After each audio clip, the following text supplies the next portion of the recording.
Hey guys, so for today's video, I am doing my monthly palette rankings. I've been doing these every other month because I feel like eyeshadow palettes just aren't as in anymore, so I don't have as many to review.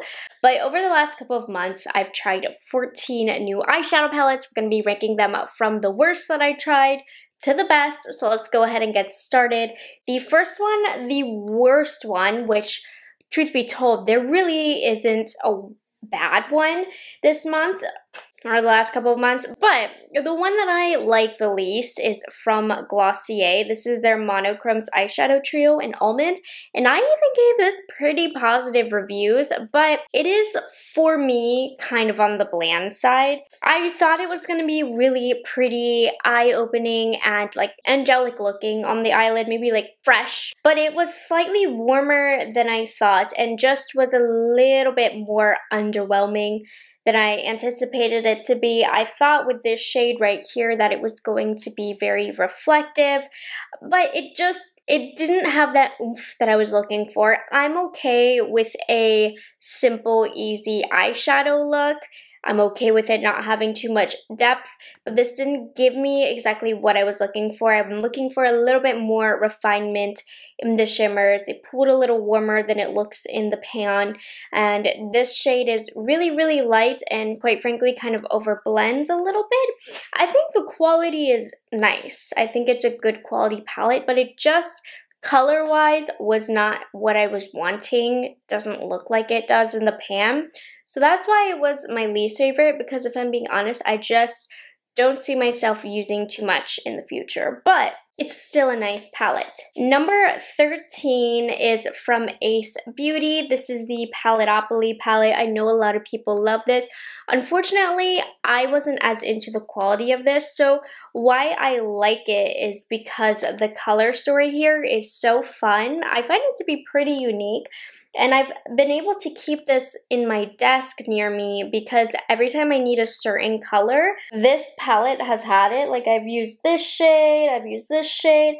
I find the mattes a little bit more on the difficult side to blend. I find that when I put them on, they get stuck and it just does not look like a well-blended look. The shimmers are pretty. I'm kind of swatching them on my hand right now. They can look very reflective on the eyelid, especially if you use something like a glitter glue. So I do like the shimmers. I don't love them, but I like them. But overall, the quality is meh on me, but I feel like mattes are just so important, and these I really struggled with blending, even with the ones up more on the neutral side. So as much as I like this color story, I couldn't get down with the quality as much. But like I said, it's not a bad palette, but this is where it fell. Number 12 is from Lawless. This one is gorgeous. This is the lavender one. Quality, again, wasn't great. I found them to be a little bit quick to overblend. More on the sheer side, did not hold the pigment. It would just kind of blend away. The shimmers were meh on this one, but holistically, right, when it's all on the eye, gorgeous. The colors in here are stunning. This is like a all clean beauty brand. So I think this is an okay palette. It's not the best lavender quality shadow that I've worked with. So that's why I have to rank it on the lower side, because I still like it. I really love these tones of lavenders. Not a lot of brands are willing to go there, but execution on this just wasn't my favorite. It's not one of those things where it's bad enough to where I'm like, I don't ever want to use this. If I want an easy lavender palette, this will be the way to go, but I have used better quality. So that's where I stand on this. It's fine. Number 14, 13, 12, 11. I actually really, really like, but I do feel limited with the matte in here. So this is the other one that I picked up from Glossier. This is the Monochromes eyeshadow trio in teak. This got me through marketing because I kept getting an ad for this on my TikTok feed, and this is better than the almond one. It gave me more of what I was looking for, but it still didn't look as juicy on the eyelid as it did in the other TikTok. So I don't know what I'm doing wrong. I don't really love this shade. It doesn't do much for me. And then I would like for the matte to be, I talk about luxury eyeshadows, what really makes the mattes special is you can have one eyeshadow, but you can get different depth levels with that eyeshadow. You can blend it out to get something soft, and with a good quality luxury matte, you can also layer it on to create more depth. That is what Glossier is missing, in my opinion, with the eyeshadows, because they have a great consistency and a great blendability, but they don't build like other luxury shadows. So that's kind of where I am on this. I think this one is really, really pretty. It's not necessarily something special, and I knew that when I was purchasing it, but there are like little tiny things that I feel like could be improved with the Glossier trios. But overall, I still think they are very, very nice quality. Really great if you love simple looks. You know, I just have to be extra picky when it comes to my rankings, so it hurts me to be talking about this one like that because I do like it, but into the finer detail of things, it's got some minor issues, right? That room for improvement. Number 10 is the eyeshadow palette that I'm wearing today. This was such a shocker. This is from e.l.f. and American Eagle. I really, really like this palette, especially at the price point that it's at. I would argue this is one of the best quality eyeshadow palettes that I've ever tried from e.l.f. Quality-wise, this is one of the best that they've come out with. It's adorable. It was in collaboration with American Eagle, which is so random, but they did a good job with the collab. The packaging was just genius. So clever. Look at this little tag. It's adorable. I love the top row of this palette. I was really, really shocked at the quality of this. Now, the lower two rows, I hadn't tried the blues in this just because I don't love blue eyeshadow on myself. So today I decided to play with the blues so that I could give you an accurate description. The blues are not as good as the neutral shades, which is to be expected. Typically, blues are a little bit harder to formulate, but the blues were fine. I mean, I didn't have any major issues. They aren't the best quality blues that I've ever used, but they also are in a very affordable formula. So I'm not mad. I was happy with how everything worked. So let me show you what I did today. I started off with the shade High Rise, which is this matte white, which doesn't hold too much pigment. I just put it on underneath my eyebrows as well as in the inner corner of the eye just to brighten and highlight. Then I went in with the shade Mom Jeans and I applied it all over my lid as well as on the inner half of my inner corner. This needed a little bit of building up, but honestly it wasn't that hard. It didn't take too much effort. I was able to get a good amount of opacity from it. Then I used the shade Indigo right here on the outer part of my eye as well as the outer part of my lower lash line. I would have liked for this to have a little bit more pigment to build up a little bit more, and it wasn't the best blending wise, but it wasn't impossible. So it took a little bit of time to work it out, but I did get there. And then I finished off with this shade Bell Bottoms, which is not an impressive blue shimmer, but it got the job done. I just put it on in the center of my eyelid with my broken fingernail that I have since glued back on. But that's what I did, and then off camera, I didn't show you, but I used the shade Major Flare, which is this black, and I literally have it as my eyeliner, and this is shocking, but the black in here is amazing. So I'm not as impressed by the blues. I think they're good blues for the price point, but what I'm most impressed with are the neutrals and the black in this palette. And if you like American Eagle, you like these kind of themed collections, I actually really like this palette from American Eagle. I did get it sent to me in PR, and I don't think I would have ended up spending my own money on this palette because I don't wear blue eyeshadows that often. When I do, it's for a video. Like, it doesn't match my outfit at all, but I wanted to try them for you guys. But I don't like blue eyeshadow that much, which is why I probably wouldn't have bought this. Number 9 and 8, I'm just going to talk about both. They are the Urban Decay Naked Smiley palettes. It's a collab with the brand Smiley. So we have Chill Happy, which is the purpley one, which is actually number 9. And then number 8 is the Mucho Happy. And I did talk about in my shopper drop, I said I really had no interest in these. And that's totally true. I didn't need them. I am like wishy-washy on the Urban Decay formula. They did reach out for me to do a sponsorship just to do a tutorial. So I was like, okay, send them to me. let me test the quality on these. And if they're good quality, then I'm happy to move forward with the collaboration. So I tried them and they are pretty good quality from Urban Decay. I didn't have any issues, but what I ended up discovering, and this is what is beautiful about PR, things that I wouldn't have spent my own money on, when it does get sent to me, I still can test it out. I brought these two eyeshadows and only these two eyeshadows when I traveled for a whole week. So I got to know these really well and I enjoyed the size of these. I think they are great for traveling if these are colors that you would like. My one major critique about these is they do lack depth, but I think that was the whole intention because these are kind of more summery palettes. You're supposed to have a lighter eye makeup. So Chill Happy is the purple one. It reminds me a lot of a Too Faced palette that I liked back in the day, but I got some pretty looks with this. The shadows are pretty easy to use, but for me, the shining point about these are the size. They're really good, and I know this is not new for Urban Decay, but it is new to me, and I really liked the options that they give in these for the versatility of travel, because you have the lighter shade, the transition shade, you have pops of color with this Mucho Happy, and then you have very simple lid shades. So I enjoyed this in that short amount of time for travel. This one is my favorite. I created a gorgeous look for Easter actually wearing this. I love this cream shade, and bringing both was really great because they take up no space at all, but I still had like, what, 12 eyeshadows to work with. So I ended up being very, very happy with these. These are a pleasant surprise. And yeah, so these are ranking in at 9 and 8. Pretty good from Urban Decay. I'm not mad at it. Number 7 is from Nomad.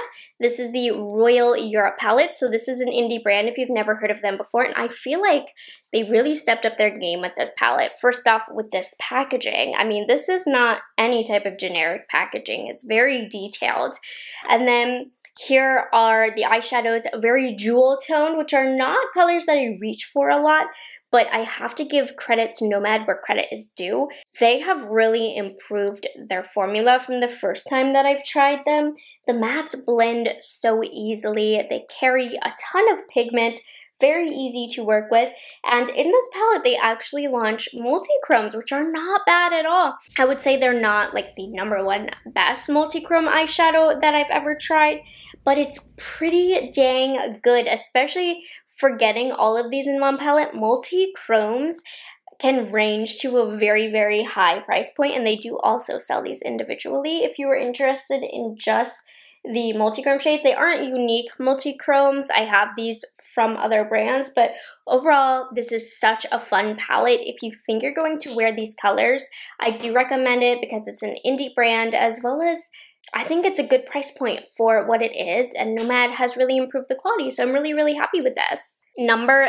7 is the Too Faced Italian Spritz. I picked this up on recommendations from a lot of you guys because this is an Italian formula from Too Faced, which typically are better, especially when they're in this tin palette. But I've got to be honest with you guys, I don't love this palette. There's just some shades that don't work that great. So it reminds me of the inconsistent palettes that Too Faced sometimes creates, and I'm shocked because this got so many raving reviews, but I struggled with some of these to create looks. Some of the mattes were some of the shimmers were Overall, I think it is a nice palette, which is why I have it still ranked pretty high. I love the color story. That's also is what is putting it towards the top. And some of the shimmers really are stunning. So there are definitely positives to this palette, but it was not a perfect palette, but it still was really nice. Very, very warm. I found warmer than I thought. They definitely all kind of are in that color family with the exception of like 2 shades. But overall, it's a good palette, but it wasn't amazing, if that makes sense. I like it. I would get it on sale. That's what I would say about it. It's a good palette on sale. It ranked kind of high though for what I just said. I still like it. Like I like the colors in it, so that's why I ranked it high. I still am reaching for it. Number 5, really great quality. Now we're getting to the top notch, like top 5. I'm in love with these palettes. So the first one is from Huda Beauty, the Warm Matte Obsessions. They knocked it out of the park with these. The quality is stunning. Now, I am more into cool tones than I am warm tones, which is why the cool palette is above this one, but I have literally nothing bad to say about this. It's a matte palette, which makes it a little bit less fun, but when you just need some good neutral mattes, I love reaching for this one. Very nice, smooth, blendable quality, which is why number 4 is the Cool Matte Obsessions. I have created some really beautiful looks. I love reaching for this one and the warm one so that I can dig into my individual shimmer drawer and give those some love. But I am more prone to using these types of shades, which is why I like this one better, as well as purples are typically harder to formulate, so I still think they did a phenomenal job with this Cool Matte Obsessions. There's not a lot of brands that will touch a color story like this, which is why I'm really, really happy with this as well. So if you've been eyeing either of these are both really great, 5 and 4. Number 3 is from Pat McGrath Labs. This is the Venusian Sunrise. I'll be honest, I haven't used this as much as I would have liked. I want to use it like a couple more times, but I can tell you the quality on this is really, really great. It's that beautiful Pat McGrath quality. We have a special shade right here, 2 very blendable mattes. It makes complete sense with what look you can create with this. Very easy to use. It is dupable within the Pat McGrath line if you are a collector like myself, but not a lot of people are. So if you're looking for a nice, really luxurious quad that's really high quality, I think this one is beautiful, great everyday tones. The only negative thing that I have to say is there's nothing unique about it, but sometimes that's the beauty in these. Especially since this is a quad. It's beautiful. I'm biased. You know my love for Pat McGrath. I do recommend this if you are interested in these colors. Number 2 is ranking as high as it is based on the amount of times that I've used it, which is more than any other palette in today's video. I just used it in my monthly favorites. If you want to check that out and see it in action, this is the Too Faced Pinker Times Ahead. And I think it's so funny that I love this so much because they were literally trying to get rid of this. Like, this is going to go in the Too Faced graveyard soon enough. It was on super discount, but I love the quality of this. I love the color story of these. It's totally spring vibes for me. So for the spring looks that I've been wanting to create, this one has it, which I think is why I've also been reaching for Italian spritz as well. Love these pinky tones. A couple of the shimmers could be worked on, and I do think that we could add some more depth in here. But overall, for a quick and dirty, easy spring eye, I've been loving this.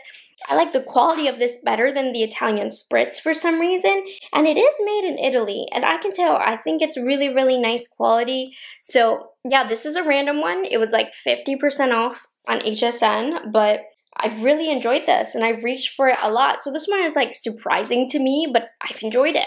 Which brings me to my number 1 favorite. This is the palette that made my heart sing. It didn't make it into my monthly favorites because everything from the Sephora sale and after I wasn't counting because I'd skipped a month. You can check out that video if you don't understand. But the Dominique Cosmetics Essential palette, it is essential. Like, for me, I love these tones. I love what Dominique did here. The only thing that's missing is a super dark matte brown, but other than that, I'm obsessed with this. I dropped it, which is why it looks a Hot Mess Express. Completely lost the black, so sad about that. And I'm getting it on my white skirt. Hold on, because it is a mess, so I'm gonna hold it up here.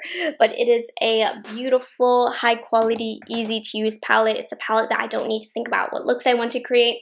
Instantly, I know all of the colors that I like to wear are in that palette, so I love the way that they look on the eyelid. I love the way that they apply. The color story makes my heart sing, so when a palette gives me that feeling, instantly it gets pushed over towards the top. So I do recommend that if you were thinking about that palette. So I hope you guys enjoyed this video and found it helpful. Those were all of the palettes that I tried in the last couple of months, ranked from the worst to the best, though to be honest, didn't really try a bad palette at all these last couple of months. They've all been good. Yeah. Anyways, make sure you like this video and subscribe to my channel, and I'll catch you guys in the next one. Bye guys, have a good one.